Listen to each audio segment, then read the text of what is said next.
ایک موقع پر نبی پاک صلی اللہ تعالیٰ علیہ وسلم نے ارادہ فرمایا کہ حضرت علی کو اپنا نائب بنا کے مدینہ منورہ میں چھوڑ کے جایا جائے۔ محبوب کریم علیہ السلام جب بھی تشریف لے جاتے تھے تو کسی ایک کو نائب بنا کر مدینہ منورہ میں چھوڑ جاتے۔ حضرت عبداللہ ابن مختوم رضی اللہ تعالیٰ عنہ کو بھی ایک دفعہ حضور چھوڑ کے گئے تو ایک جنگ کے موقع پر محبوب نے حضرت علی شیر خدا سے کہا کہ آپ کو میں اپنا نائب بنا کے یہاں چھوڑ کے جاتا ہوں۔ یہاں لوگ جان چھڑاتے ہیں، کام کا جب وقت آتا ہے، میدان میں نکلنے کا وقت آتا ہے تو جان چھڑاتے ہیں، اور وہ کہتے ہیں کہ باقی سارے کام لے لو، جب وقت مشکل آئے تو پھر ہمیں کام نہ بتاؤ۔ اب مشکل وقت ہے، جہاد میں جانا ہے۔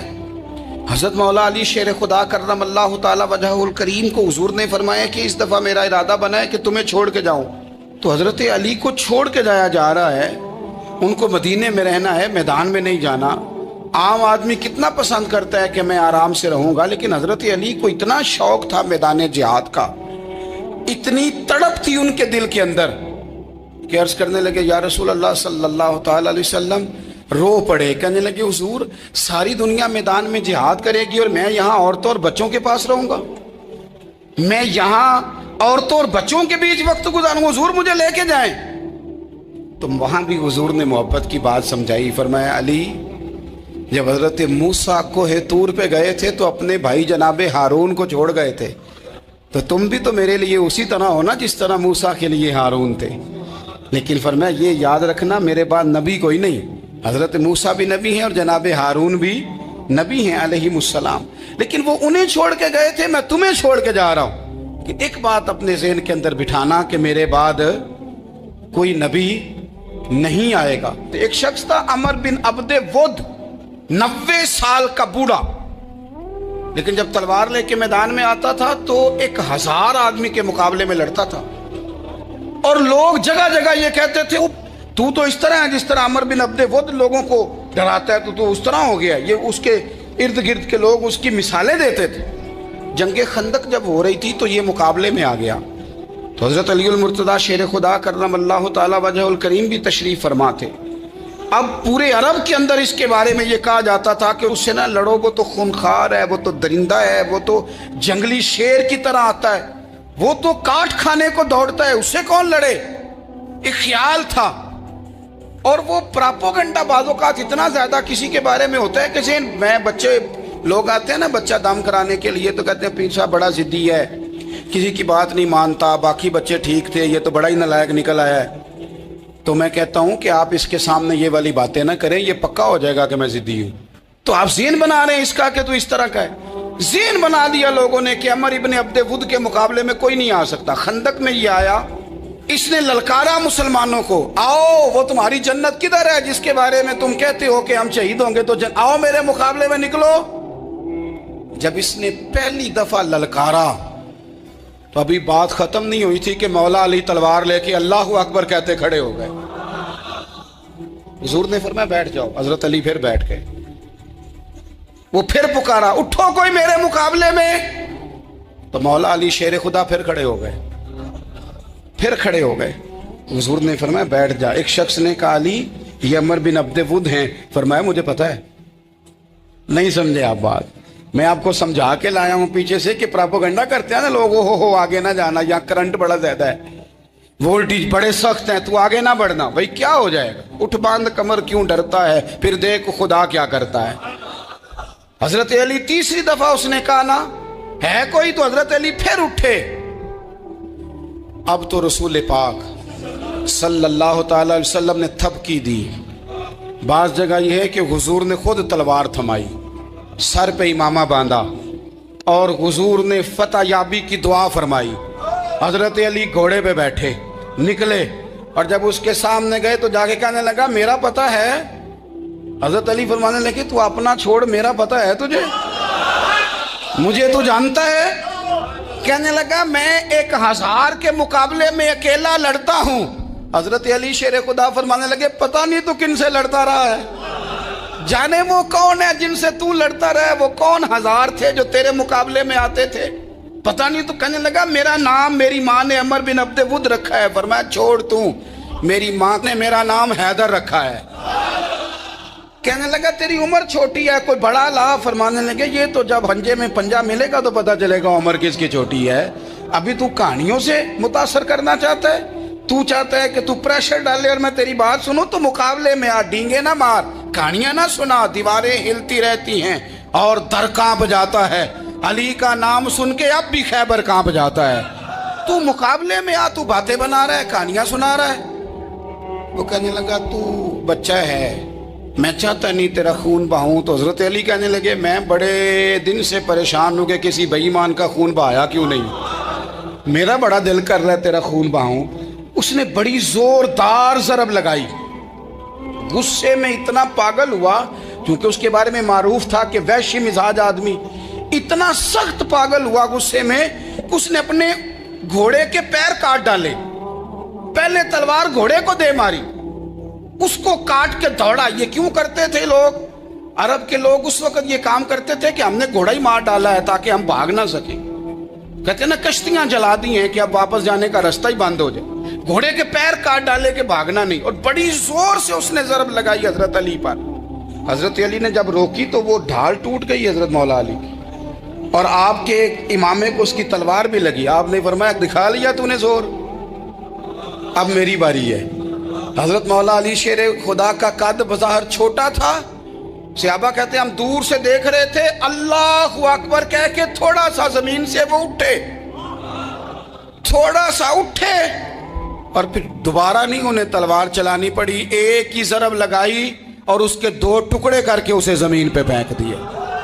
تو عزیز دوست آپ یاد رکھیں گے اس بات کو کہ اپنی زندگی کے اندر مروب ہونا چھوڑ دیں، روب میں ہو۔ تاتاریوں نے مسلمانوں کو مروب کر لیا تھا، روب ڈال لیا تھا کہ ہم بہت بڑے لوگ ہیں، یہی آج ہمارے ساتھ بہت سارے لوگ کرتے ہیں، دلوں میں روب آ جاتا ہے، امیر رشتہ دار کا، فلانے کا فلانے کا، پھر وہ جو مرضی کرتا ہے۔ تاتاریوں کی ایک بی بی